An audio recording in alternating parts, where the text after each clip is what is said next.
کہ واقعہ کربلا کے نتیجے میں کتنی اصناف سخن جو ہیں وہ وجود میں آئی، چونکہ مرثیے کو سارے لوگ جانتے ہیں، لیکن اس کے علاوہ کتنی اصناف سخن آئی؟ دیکھیے، یہ واقعہ کربلا جو ہے بظاہر ایک چھوٹے سے صحرا میں ہوا، اور اس زمانے میں میڈیا بھی نہیں تھا، نہ کوئی اخبار، نہ رسالہ، نہ ریڈیو، نہ ٹی وی، اور ایک جنگل میں، ایک بیابان میں یہ واقعہ ہوا۔ لوگوں کو کئی دن بعد پتہ چلا کہ یہاں کچھ لوگوں کی لڑائی ہوئی اور انہیں مارا گیا اور ان کی لاشیں دفنانے کی اجازت نہیں دی گئی۔ لیکن آج دیکھیے یہ واقعہ، اس کی اثر اندازی جو ہے زندگی پہ، معاشرت پہ، باقی چیزوں پہ، کہ آج یہ واقعہ جو ہے وہ اپنے اصل وطن سے نکل کے پوری دنیا میں، پھر اس واقعے نے صرف ادب کو متاثر نہیں کیا، اس واقعے نے ہماری پوری زندگی اور پوری معاشرت کو اتھل پتھل کر دیا۔ آپ دیکھیں کہ سیاست ہماری متاثر ہوئی، تاریخ متاثر ہوئی، ہمارا لٹریچر متاثر ہوا، ہمارے عقائد متاثر ہوئے، ہماری نفسیات متاثر ہوئی، ہماری معیشت متاثر ہوئی، جو ہماری فوجی اسٹریٹجی متاثر ہوئی، ریاست کا موقف متاثر ہوا۔ تو اس واقعے نے یعنی شاعروں کو، نقادوں کو، اب دیکھیں نا، اس نے جو مصور کے برش کو متاثر کر دیا، سنگ تراش کا تیشہ متاثر ہوا، گانے والے کا سوز متاثر ہوا، خطیب کی خطابت۔ تو جیسے جیسے آپ دیکھتے جائیں گے، سیاستدانوں کی حکمت عملی، ریاست کا موقف، سب کچھ بدل گیا اس واقعے سے نا۔ حتیٰ کہ آپ دیکھیں کہ ہماری دینی زندگی یا سیاسی زندگی جو تھی، اس میں ایک بڑا گروہ جو ہے وہ ناراض ہوا اور ناراض ہو کے الگ ہو گیا، یہ اسی واقعے کے نتیجے میں۔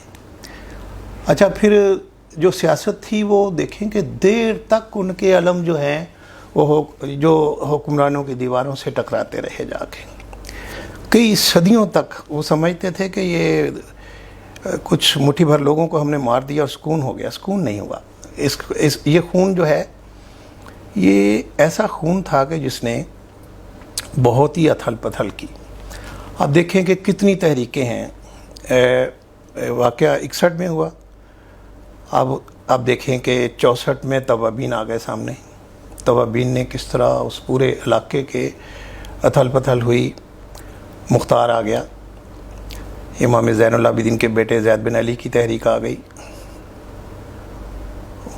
خراسان سے ابو مسلم خراسانی اٹھ کھڑا ہوا، یہ آپ کے جو ہیں شاشی امامی آ گئے سامنے، نفس زکیہ کا قیام سامنے آ گیا۔ تو آپ دیکھیں کہ پھر سکون نصیب نہیں ہوا۔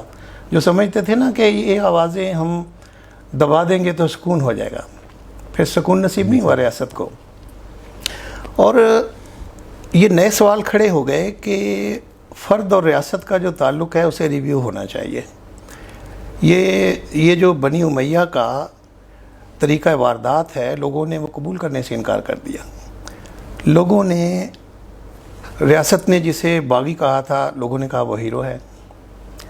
ریاست جسے ایک فساد برپا کرنے والے لوگ کہا، جس گروہ کو، انہوں نے کہا یہی تو سید شہداء ہے۔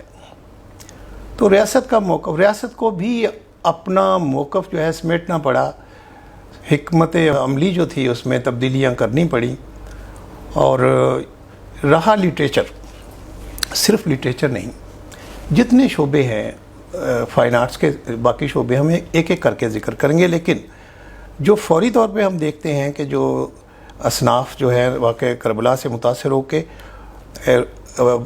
ماض وجود میں آئی ہیں، ان میں پہلی جو ہے وہ اردو مرثیہ ہے، پھر سوزخانی ہے، سوز و سلام، پھر نوحہ ہے، منقبت ہے۔